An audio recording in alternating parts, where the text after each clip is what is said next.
which I didn't expect a year to happen so quickly. I'm back, my wife and I. My name is Jake Howard. We're back here in the U.S. My wife is Sarah. And I have two little girls, Faith and Grace. They're a little under the weather, and they're with Grammy up in Toledo. But I know for us it is a joy to be back here at Destiny Church for this moment, to hear the good things that the Lord is doing in Destiny Church, through Destiny Church. And I'm grateful to have the moment to share a little bit of the good things that God is doing in our life as well.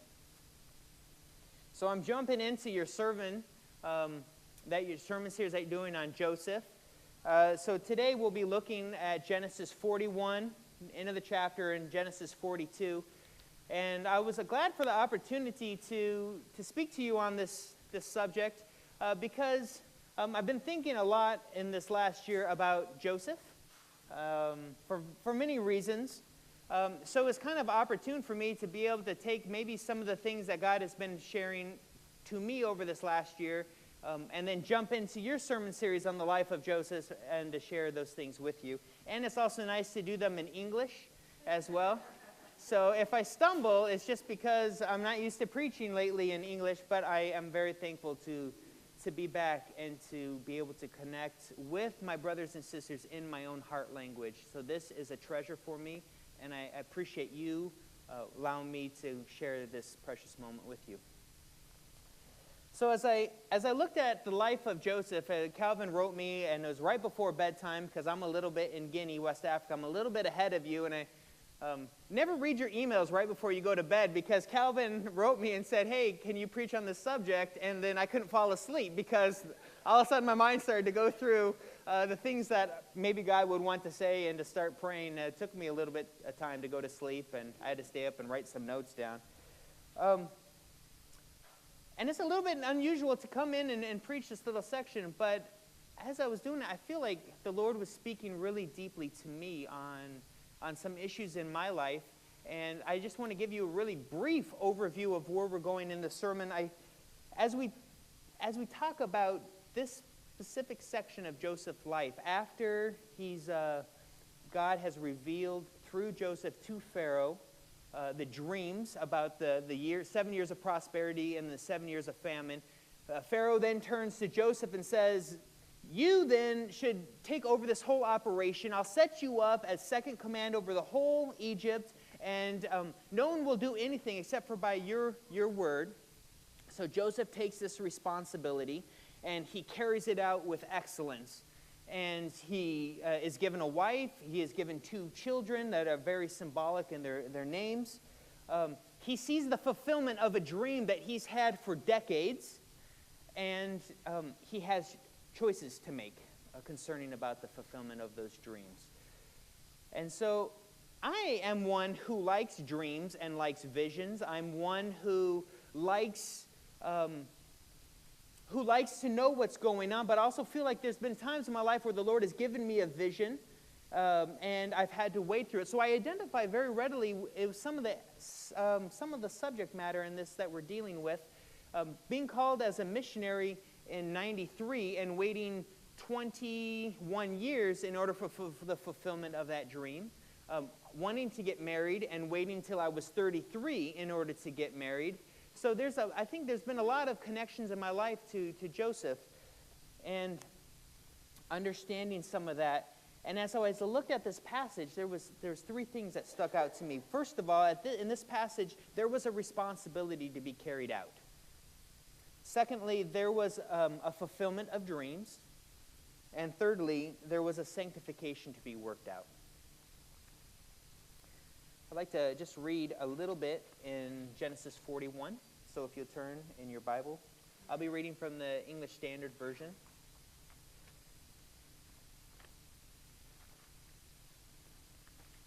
I'm going to just read three verses in chapter 41, verse 46 to 49.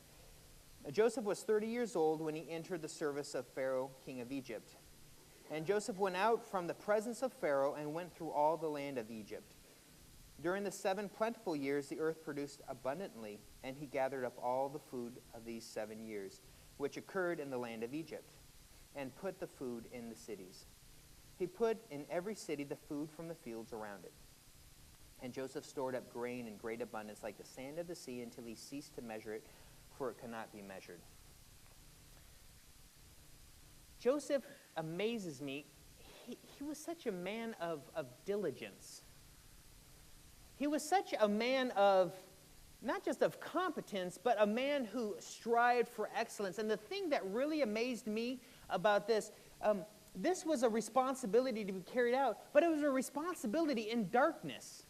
Now, Joseph had received a dream several decades earlier about his brothers and his family bowing before him, and then his life took a really weird twist. He gets sent as a slave to Egypt, becomes a slave of Potiphar, gets wrongfully accused of trying to rape his master's wife, gets sent to prison, becomes a servant in prison to the other inmates, and finally we're at the scene. But throughout the whole course of his life, we see there's this diligence. There's this pursuit of excellence. There's this integrity that marks Joseph's character. And we see this highlighted again in this passage, the third kind of stage of Joseph's life, Potiphar, prison, and now in prominence. We see this third stage that there is still the dream out ahead of him, knowing that God has called him to something, but in the midst of the obscurity of not knowing what this means, he still carries out the task God brings his way with excellence. He fully engages in that present moment. Whether he was as a servant to Potiphar, whether he was a servant in prison, or whether he was a servant to Pharaoh in charge of all of Egypt, he carries out the task at hand with diligence, with excellence. He had no greater clarity in life at this point in time. Remember, the dream had not been fulfilled. He had no clarity of why these things were happening. He had no clarity about when God would fulfill the dream of several decades ago. He had no extra insight to anything, but there was no difference in his diligence to pursuit of excellence at this time than there had been in any other time in his life. And that has stuck with me. As I have been thinking through Joseph throughout this year in several different times, as I've been thinking about a man who was excellent in his work, excellent in his character, competent, this man is someone to be strived after, but he had no answer to why, but that did not hinder him for full-on obedience. And that has stuck with me. Oswald Chambers is, he wrote a couple books, My Utmost for His Highest. I don't know if some of you have heard of that book. He actually didn't write it. It was some sermons, some teachings that he gave. His wife was a stenographer. He had said, sometimes there's no clarity until there's a fulfillment of obedience in the present moment. And whether or not God was going to give clarity to Joseph wasn't the issue. The issue was Joseph was fully obedient in the obscurity. And as someone who strived, I wanted to be a missionary for 21 years before I was ever sent out as a missionary. I wanted to be, like I said, I wanted to be married. Never thought that would happen. I got married when I was 33. I remember I preached a sermon here 6 years ago, July 11th, 2010. It was my first sermon. It was on how to get married. I don't know if any of you remember that. But it's not online anymore, and I wonder about that. I kind of always question, like, maybe, I don't know, maybe it got phased out or something. Anyways, that's not the point. The point is, in that sermon, I remember preaching about the obedience in the present moment, waiting for God to fulfill the promise tomorrow. And I haven't always lived up to that. But the destination is only beautiful as the obedience and the discipline in the journey. And I think Joseph's character really brings that out. So I don't know what dreams are you're dreaming. Some of you are a little bit younger, and you're finishing high school or junior high and high school, and you're dreaming about the future, and you feel like God has put some stuff on your heart, and you have no answers to the dream, but the obedience and the diligence to excellence in this moment pays dividends tomorrow. Not just scholastically, but I mean in our intimacy with Christ and the way we carry out our discipleship matters today in the hidden moments. See, Joseph wasn't just a man who did excellence publicly. He was a man that had to do excellence privately. He was a man that was diligent in the whole area of his life. And I think the Lord knew that as he gave the dreams to Joseph decades earlier. And he formed in Joseph this character of, though I don't have any clarity, I'm going to wholeheartedly pursue diligence and excellence in my discipleship to the Lord. And I think that's something that we need to strive after as men and women in whom God has placed his seal of approval to live life worthy of the gospel, to engage each and every moment with utmost excellence. The glory of the Lord hinges on it. I think the call hinges on it. I think our joy hinges on wholehearted pursuit of discipline and discipleship and excellence. And that's something that has really convicted me as I see the life of Joseph, is this excellence. No matter if we have clarity or not, we will pursue as sons and daughters of the King of Kings. We will pursue excellence in every facet of our life. It doesn't mean we have to be the number one, the best, the top, the MVP. Excellence doesn't mean everyone is an MVP. Excellence means to the most of your ability through you and the partnership with the Holy Spirit, you obey completely in the present moment at the task at hand. That's what we're talking about. And I think that's what convicted me as I was reading this, is wanting to become a man that I don't have the capacity and the competency of other people who are more equipped, but that which I am given, the talents which are placed at my disposal, am I completely engaging the Lord through those talents in the church, in the community, with my brothers and sisters, with people that don't know Christ? So we move on. We see this as Joseph's character. This was a responsibility to be carried out, his pursuit of excellence. It was also as a fulfillment of dreams. In chapter 42, starting in verse 6, I will read just a couple of verses. It's kind of a little bit of a recap a little bit. Now Joseph was governor over the land. He was the one who sold to all the people of the land. And Joseph's brothers came and bowed themselves before him with their faces to the ground. Joseph saw his brothers and recognized them, but he treated them like strangers and spoke roughly to them. "Where do you come from?" he said. They said, "From the land of Canaan to buy food." And Joseph recognized his brothers, but they did not recognize him. And Joseph remembered the dreams he had dreamed of them. He was experiencing now what God had showed him decades before.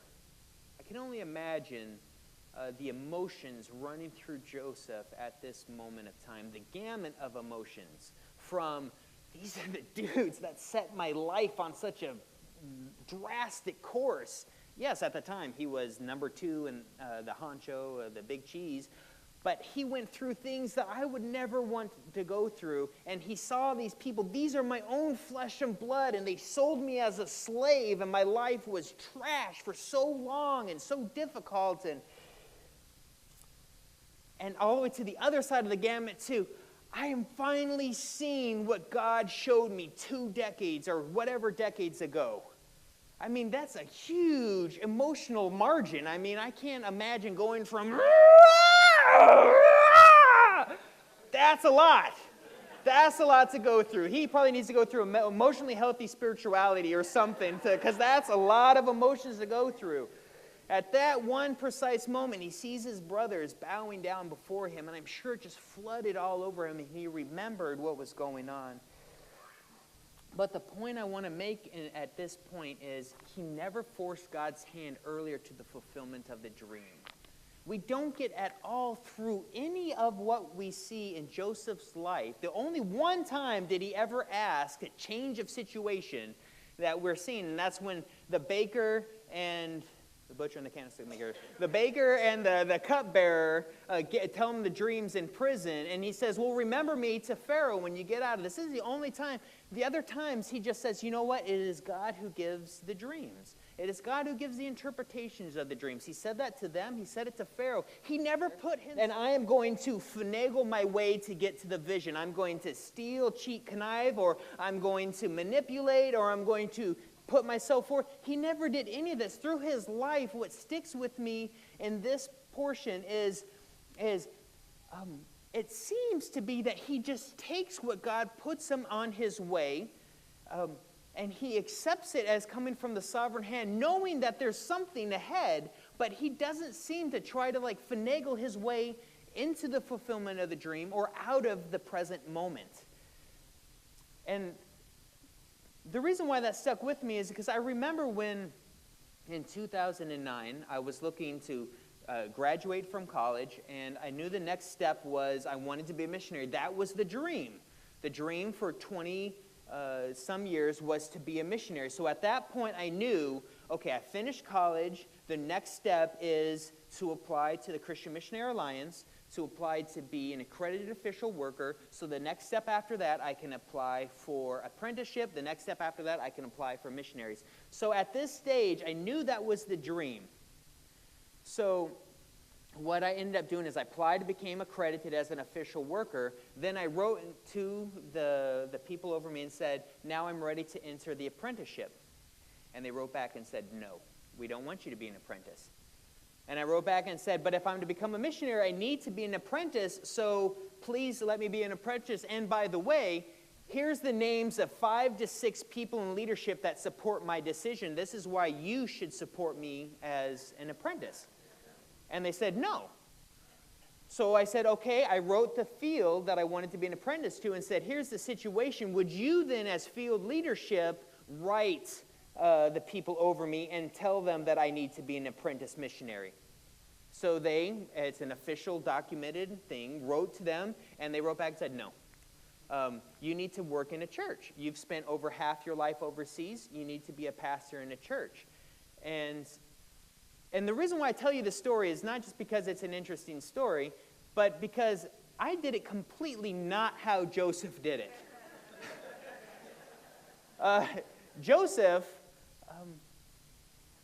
I don't know all the depths of emotion that was going on in his heart, but the Bible does not tell us that he wrote letters to Potiphar suing for pardon. He didn't write his dad and say, hey, Dad, everybody sent me as a slave. Would you come and buy? No, what we see in Joseph's life is an acceptance of God's sovereign hand and then excellence with what God brings his way despite the situation. Me, on the other hand, I said, how many people of importance can I get to help me become an apprentice? And the answer came back and said, if you pursue the course of apprenticeship, you can pursue it with a different mission agency. So I had that choice to make. Do I surrender and submit to God's sovereign hand, or do I try to force God's sovereign hand? And there came that really crucial point where I said, no, I will submit to God's sovereign hand, and God, in his grace, brought me to Destiny, and God, through his grace, had Destiny send my wife and I out as missionaries 4 years after that. There was another person who, in a time of tempting, was taken up to the top of the temple, and Satan said, Jesus, if you're the Son of God, throw yourself down. See, he was saying, Jesus, if you force God's hand, you can get all that you want. Force God into fulfilling the dream. I mean, if Jesus throws himself down from the temple and God miraculously saves Jesus, everybody's going to have to obey Jesus or see he's something special, right? Because who throws themselves down from the building and is saved midair? Only someone maybe special sent by God. So Jesus, what did he say? No, do not put the Lord your God to the test. And Joseph did not put the Lord his God to the test. Now, he went through things none of us would ever want to go through, but he didn't once put the Lord his God to the test.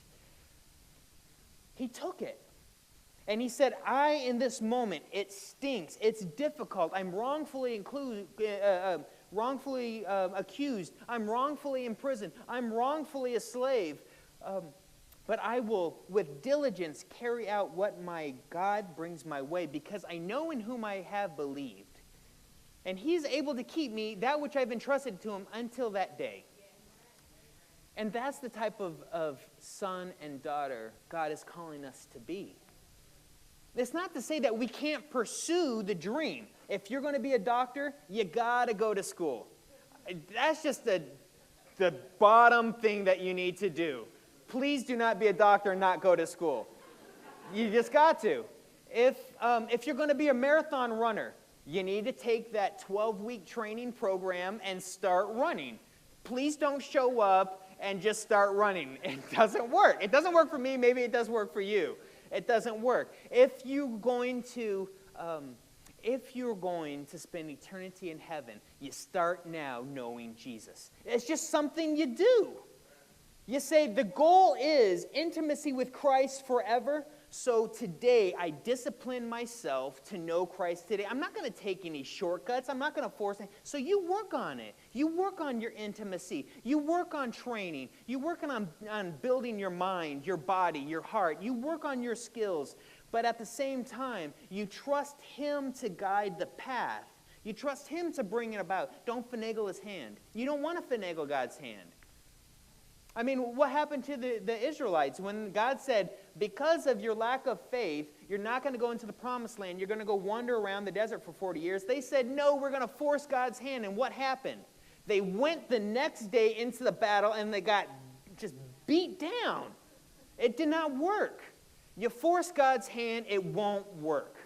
You submit to God's hand. In the fullness of his presence is joy. And somehow Joseph found that in the dungeon, wrongfully accused.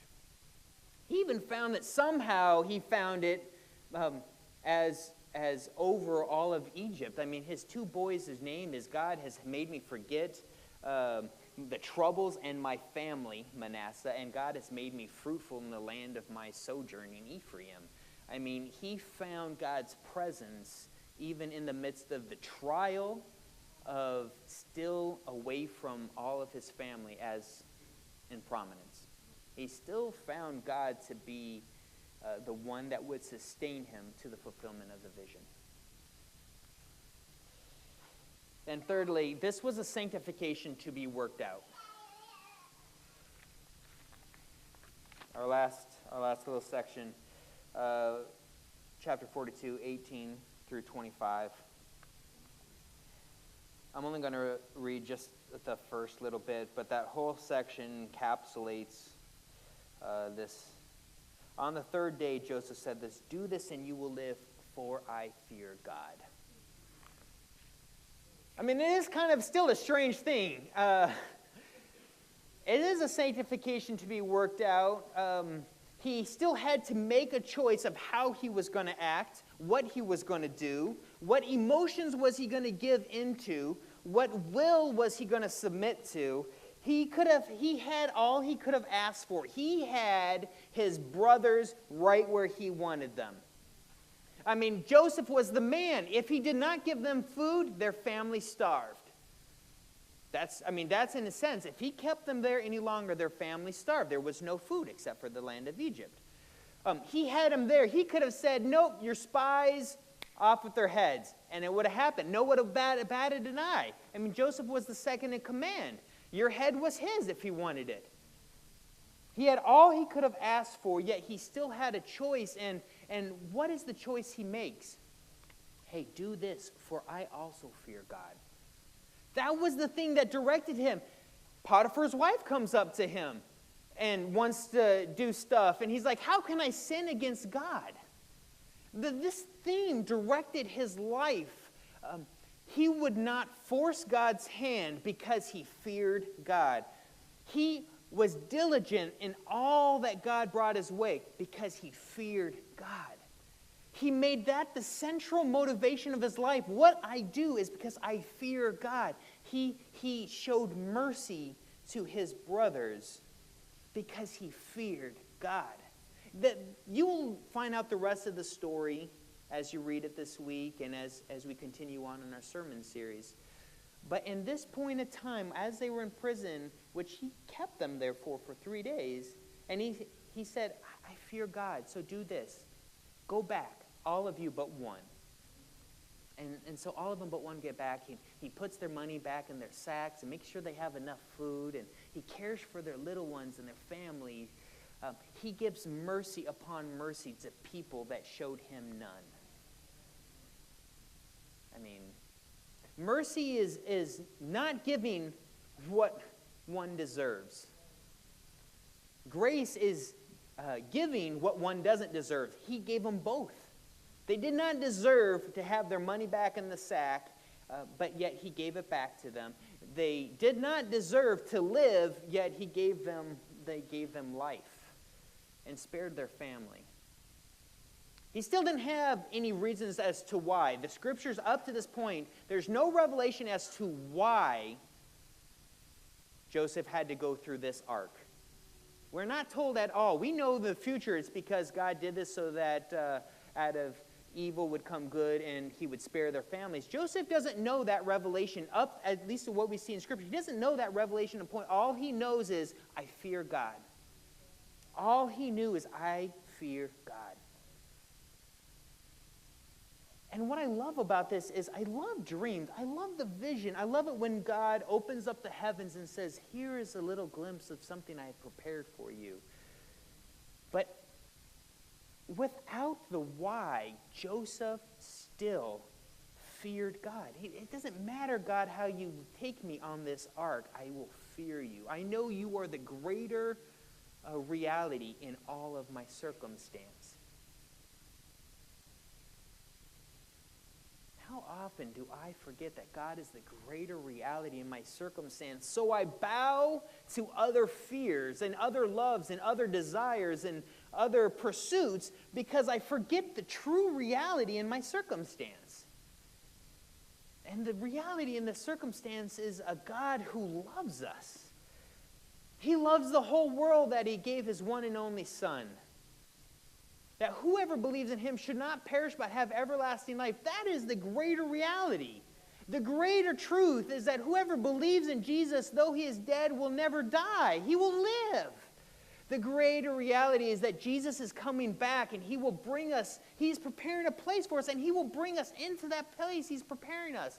This present reality could be rough. It could be beautiful. But it's just the temporal reality. It's finite. I've already used up so many minutes of your life because it was temporal.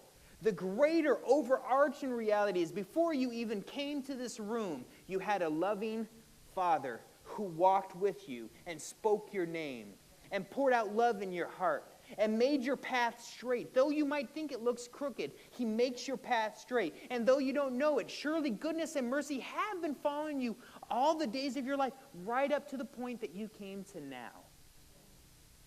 And the greater reality is when we say amen, shake each other's hands, and go home, there's a Father who has loved you and made your path straight and will bring you to the fulfillment of his purpose. He is the same one that goes with you. There is no skipping moments.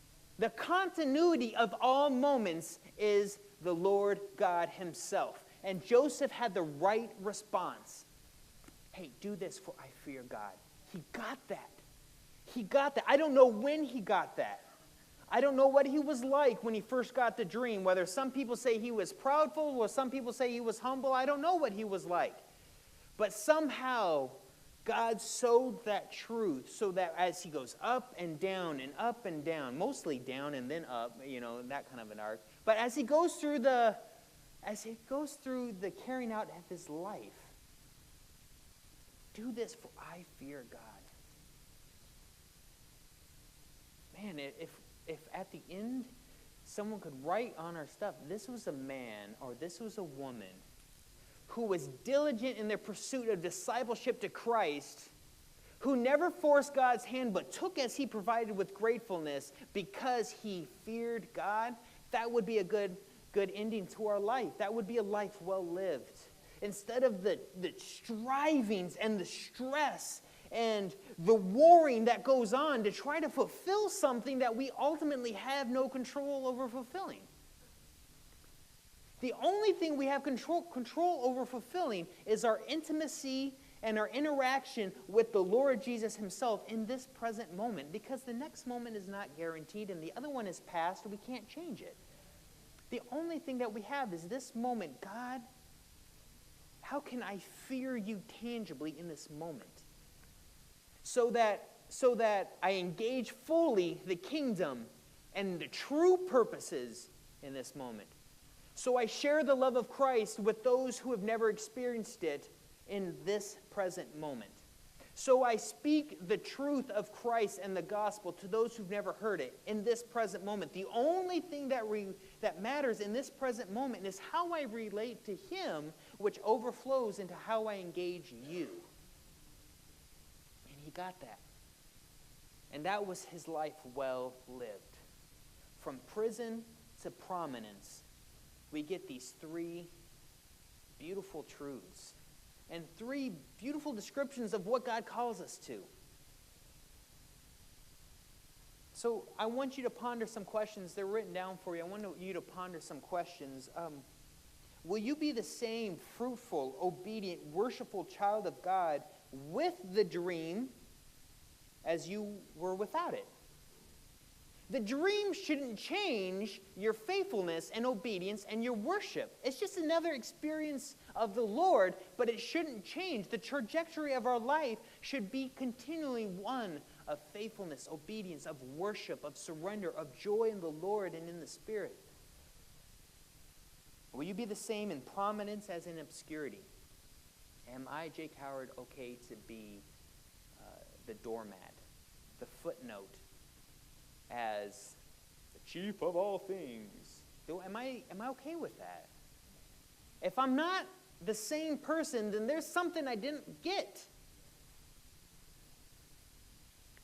If I can't say, do this for I fear God in obscurity, I'm not going to say, do this for I fear God in clarity. Oswald Chamber also said, you're not going to do in wartime what you don't do in peace. If you're not praying in peace times, when the battle comes, you're not going to be praying. If you're not going to be pursuing intimacy with Christ and engaging your circle of influence and exercising your gifts and all the ease that we have in peacetime when things are going well, you're not going to do them in hard times. And I'm learning that lesson. And we need to learn that lesson. A fun question. What dreams from God are you holding on to? What is God sowing in your heart? Younger brothers and sisters, older brothers and sisters, mothers and fathers, until he comes or takes us home, what dreams are you holding on to? What beautiful truths is the Lord speaking into your life? How can you engage more fully in this beautiful path, in this beautiful adventure because you're holding on to the dream of the Lord, whether you are 1, 2, 3, 4, 5, or 91, 92, 93, 94. What dreams are you holding on to? What are you saying? God has showed me something beautiful, and I will strive for him and for it in these days. What character are you building in obscurity between the giving of the dream and its fulfillment? Remember, the dream is only as beautiful tomorrow as the discipline today. I am living my dream. I have dreamed for 20-some years of being a missionary to people who don't have the opportunity to meet Christ. Character is vastly important in that dream. The elders can tell you, from my times that I served with them, character is important for the fulfillment of the dream. No character, the dream doesn't come about, or roughly. Character, build the character of I fear God now. Diligence, now. Trusting God and holding on to his sovereignty now.